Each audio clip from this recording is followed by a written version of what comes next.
ఆర్టీసీని ప్రభుత్వంలో విలీనం చేయాలనేది ప్రతి ఆర్టీసీ కార్మికుడి చిరకాల స్వప్నమన్నారు Karimnagar zone RTC executive director Pagidi Marri Salman. కరీంనగర్లో మీడియాతో మాట్లాడిన ఆయన ఈ చారిత్రాత్మక నిర్ణయానికి రాష్ట్ర ప్రభుత్వం సానుకూలంగా ఉందన్నారు. గత ఏప్రిల్ సమ్మె సమయంలో 2021 వేతన సవరణ, యూనియన్ల పునరుద్ధరణ మరియు ఆర్టీసీ సంస్థను ప్రభుత్వంలో విలీనం చేసే అంశంపై నిర్ణయం తీసుకోవడం జరిగిందన్నారు. అనంతరం ఈ ప్రక్రియను కేబినెట్ సబ్ కమిటీ పరిధిలోకి తెచ్చి విలీన ప్రక్రియ అత్యంత ప్రాధాన్యత కలిగిన అంశంగా ప్రభుత్వం పరిగణిస్తుందన్నారు. ఆర్టీసీ విలీన అంశాన్ని క్షుణ్ణంగా పరిశీలించేందుకు రాష్ట్ర ప్రభుత్వం ఒక ఉన్నత స్థాయి కమిటీని ఏర్పాటు చేసిందని ఆయన, ఈ కమిటీ ఇప్పటికే ప్రత్యేకంగా సమావేశమై విలీనానికి సంబంధించిన అన్ని సాంకేతిక, ఆర్థిక మరియు పరిపాలనాపరమైన అంశాలపై లోతైన సమీక్ష నిర్వహించిందన్నారు.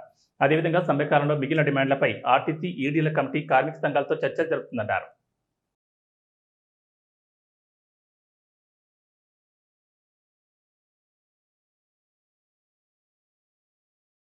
టీజీఎస్ఆర్టీసీ ప్రభుత్వంలో విలీనం, తాజా పురోగతిపై స్పష్టత.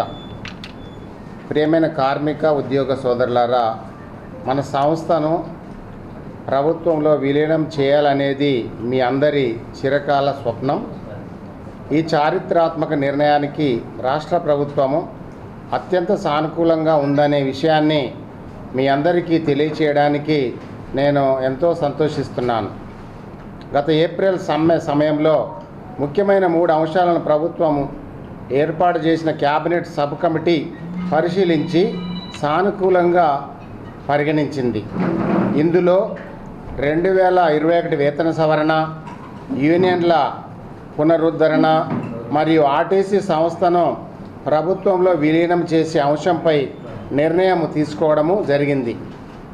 అనంతరము ఈ ప్రక్రియను క్యాబినెట్ సబ్ కమిటీ పరిధిలోకి తెచ్చి విలీన ప్రక్రియ అత్యంత ప్రాధాన్యత కలిగిన అంశంగా ప్రభుత్వము పరిగణిస్తోంది. ఆర్టీసీ విలీన అంశాన్ని క్షుణ్ణంగా పరిశీలించేందుకు రాష్ట్ర ప్రభుత్వం ఒక ఉన్నత స్థాయి కమిటీని ఏర్పాటు చేసింది. ఈ కమిటీ ఇప్పటికే ప్రత్యేకంగా సమావేశమై విలీనానికి సంబంధించిన అన్ని సాంకేతిక, ఆర్థిక మరియు పరిపాలనా పరమైన అంశాలపై లోతైన సమీక్ష